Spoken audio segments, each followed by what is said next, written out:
This is DJI Neo 2 Fly More combo, and today I'll show how you can calibrate the remote controller of this drone. So to start, you will need to launch Settings, select the control category, scroll this page all the way to the bottom and locate the RC calibration. Now enter this section. Before we can do that, we'll need to power off the aircraft, so press on the button once and press the second time and hold it for a second to do that, to do precisely that. Now we can enter the RC calibration. Yep, press start.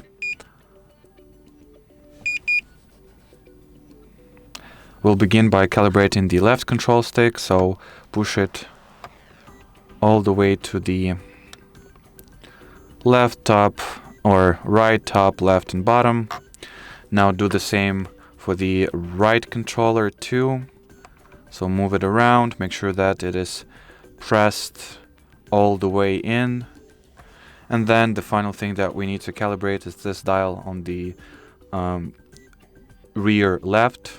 So move it all the way to its left position and all the way to its right position. As you can see, it is being displayed right over here. And that should do the trick. Yep, the calibration is successful. So that will conclude this video. Thanks for watching and bye-bye.